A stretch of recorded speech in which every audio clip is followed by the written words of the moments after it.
Good morning today to all of viewers. Now update to Manoriwa, Papakura in New Zealand, in Takanini. Update po tayo dito sa cars, Osaka car. Nagpunta po kami dito ngayon, ay sinamahan ko yung isang kasama ko na kukuha ng car. So trade-in po siya, ay may napili na po siyang car na nagustuhan, kaya mamaya po ay dalhin na po namin. So ngayong oras na to ay 11:55 ng umaga. Today is Sunday 2024.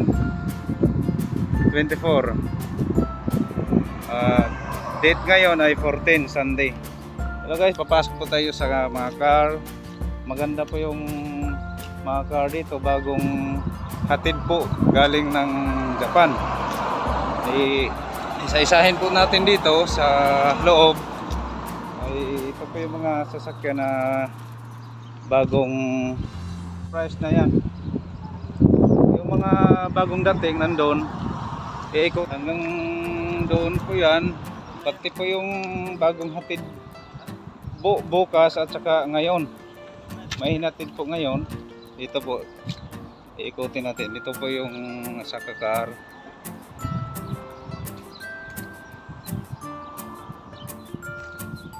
Saka yung napili ng kasama ko ay ito po yung sasakyan na napili niya. Yan po yan, hybrid siya na Aqua. Ang takbo nito ay 73 mileage odo. So, wala pang plate number po yan kasi bagong hatid. At saka pag yan po yung napili niya kasi wala pang ano siya, makinis. Pati yung loob, pinaandar ko nga doon sa loob para may check. Okay siya guys, lahat ay okay, yung ilaw, pati yung nasa loob ng makina.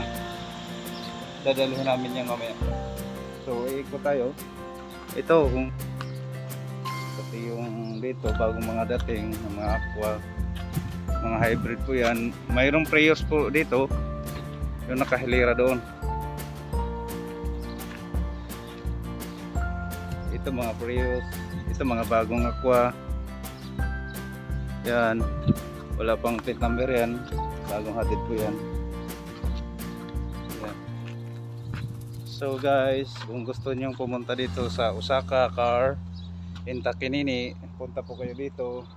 Hindi sila mahirap lapitan, magandang process nila, isang araw lang ang mag-process.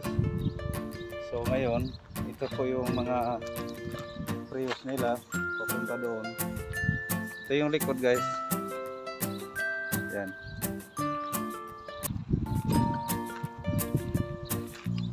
Itong kasama namin,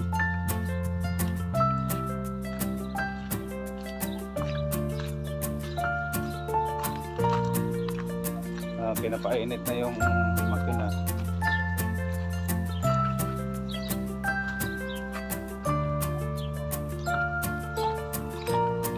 Busy yung isa, nagsisilip-silip din siya kaya baka may magustuhan hindi yung ibang i-trade yung sa kanya siguro. Ayan ang nagustuhan mo bro? Hindi pa? Ayan ba? Ay, bahala ka na dyan. Ito yan. Ito yung nagpa-process dito na mabilis mag-process. Yan ang kumukuha ng sasakyan si Junri. Ngayon guys ay papasok tayo sa problema. Hindi, mabayaran naman yan. Kasi may sinasahod naman. So, ngayon po. Okay guys, salamat sa panood ninyo.